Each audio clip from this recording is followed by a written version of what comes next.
Приветствую, друзья! Раз уж зашел разговор о умеренно дорогих внутриканальных наушниках, обязательно стоит поговорить и о многообещающих флагманах этого года Shure EG07M.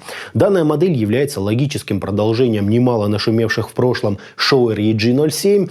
Под капотом здесь один динамический 10-мм драйвер, два фирменных арматурных излучателя Sonion 2389 и один четырехслойный электростатический излучатель, тоже от компании Sonion.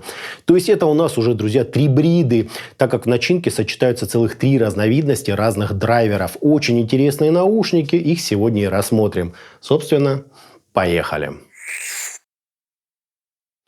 Уже по оформлению коробки понятно, что в руках у нас такая очень серьезная модель. Все выполнено в строгом, сдержанном дизайне с изображением героев обзора, логотипом производителя и лейблами крупнейших в мире производителей драйверов. Это Knowles и Sonion. Ну и нам практически на пальцах разжевали, что это более массовая версия аудиофилских ушных мониторов. То есть вроде как и для народа, но для очень правильного народа. С обратной же стороны можно найти пояснение по маркировке каналов, заводской график ЧХ и подробный список технических характеристик. Из важного отметим импеданс в 19 Ом и чувствительность 107 дБ на милливатт. Мелким шрифтом тут нам еще прояснили, что в новой М-версии нам здорово так улучшили средние и высокие частоты.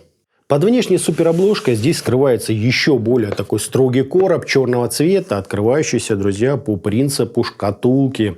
Вот это вот реально круто. В комплект нам положили красочный такой рекламный буклет, гарантийный талон, набор из 3 пар пенок, тяжеленький металлический кейс.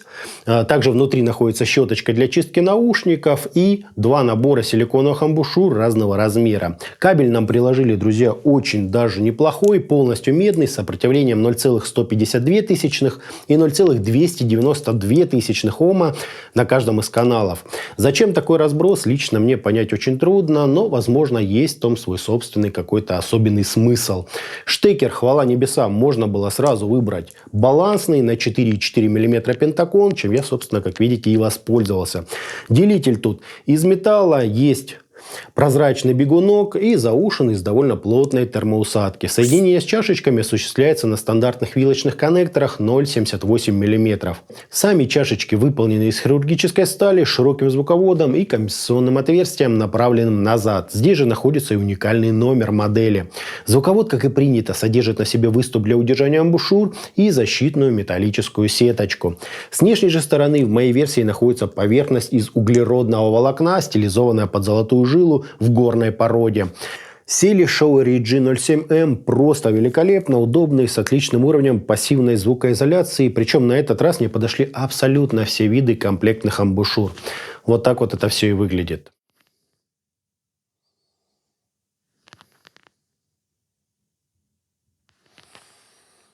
По измерениям у нас заметно более продолжительный относительно нормы импульс, допустимые расхождения между левым и правым каналом, а также искажения в пиках, достигающие 0,6%, что без сомнения просто прекрасные результаты. Фазовая кривая ведет себя вполне естественно, затухание на 30 и 60 дБ составляют где-то 78 и 98 миллисекунд. Тут все достаточно стандартно. По амбушюрам существенных отличий, друзья, на графиках лично я не вижу. АЧХ имеет подъем низких частот на 12 дБ, абсолютно ровненькую серединку, небольшое выделение области разборчивости, компенсационную яму и пик на 8 кГц для усиления детализации. Самые же верхние частоты нам аккуратненько так довели аж до 18 кГц.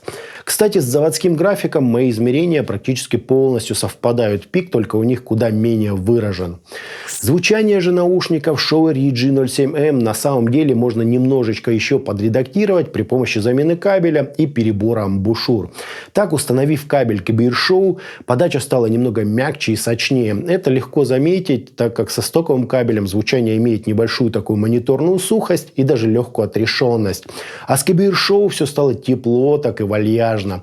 То есть прямо необходимости менять кабель здесь, конечно же, нет, но при желании, естественно, можно. Насадками же можно подчеркнуть нижнюю или верхнюю часть средних частот. Так, например, черные из комплекта дают звучание резче и натуральнее, а белые с черным сердечником, наоборот, добавляют мягкости и мелодичности. Следовательно, даже тут есть, друзья, из чего выбрать, и каждый из вариантов, на мой взгляд, просто превосходен. Из особенностей у героев обзора я заметил один интересный нюанс. Наушники хорошо так подсвечивают инструменты заднего плана. Поначалу я даже опасался наложений, но инженеры Shure прекрасно знают свое дело, отчего даже в таком раскладе инструменты второго и третьего плана остаются таковыми и совершенно не мешают вокалу или другим лидирующим тембрам. Причем все из них обладают тем самым аудиофильским объемом, глубиной и своей собственной структурой картинки, отчего звук кажется очень насыщенным и просто безумно контрастным. Из минусов слегка страдает восприятие сцены в глубину. Но это именно восприятие, поскольку все находящиеся там инструменты, буквально, друзья, как на ладони. Детализация, тембральная проработка, прозрачность и разборчивость здесь просто феерические. Низкие частоты нам немного так акцентировали, но без перебора. Басхедными эти наушники я бы точно не назвал. При этом, как и все в данной модели, все сделано с практически хирургической точностью. Ничего нигде не мешает, а между инструментами достаточно воздуха и пространства. По характеру бас тут быстрый, текстурный, с естественной глубиной и просто превосходной четкостью. Серединка, как я уже говорил, обладает легкой мониторной сухостью, отчего по выразительности и передаче эмоций Shure EG07M более сдержанные, чем остальные модели из моей коллекции. Симфонию RX10 еще мягче и теплее, как, собственно, и должны звучать правильные динамические наушники. Янин Canon намного резче и детальнее, а Kenera Imperial Sculpt, наоборот, более сбалансированные, сочные, музыкальные. Но опять же, все эти модели просто прекрасны, мы выделяем только особенности, которые позволят вам сделать выбор в ту или иную сторону. По стилистике героям обзора доступны абсолютно все существующие жанры.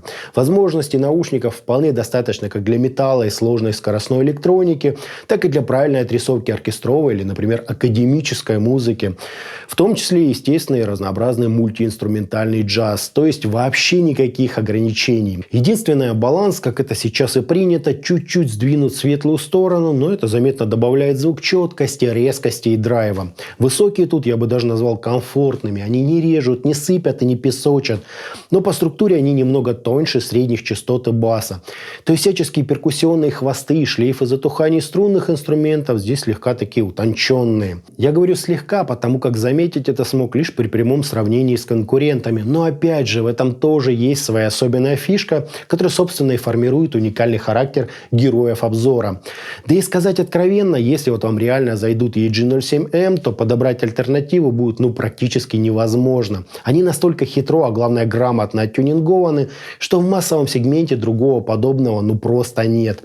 По источникам наушники тоже универсальные, и вполне хватает точности и драйва, чтобы прокачать даже самый музыкальный плеер лица. Да и со сверхтехничным источником героям обзора будет что предложить. Согласен, по выразительности они ближе таки к мониторным, и того, что здесь имеется, вполне достаточно. Мне они понравились абсолютно во всех возможных связках и комбинациях. На мой вкус, друзья, просто превосходные ушки. Итогом, внутриканальные трибридные наушники Shure EG07M радуют буквально по всем фронтам. Строгая упаковка, качественные материалы, удобная посадка и достаточно богатый комплект. И, естественно, то звучание, что может влюбить себя буквально с первых нот. С легким подсвечиванием инструментов заднего плана, хорошей прорисовкой и глубиной низких частот, чуть сдержанной эмоциональностью, шикарной проработкой тембров, чистотой и практически шелковой такой прозрачностью высокочастотных затуханий. Можно, конечно, дополнительно еще поиграться, перебирая кабели и насадки, но в данном случае это больше по желанию. Наушники Shure EG07M абсолютно превосходны такими, какие они есть. Очень годные наушники, нацеленные как на аудиофилов, так и на профессиональную концертную деятельность в качестве ушных мониторов. Лично я, друзья, от них остался в полном восторге. А что думаете вы, пишите в комментариях. А на этом у меня все. Это были Shure EG07M. Всем добра, всем пока-пока. Подписывайтесь на канал.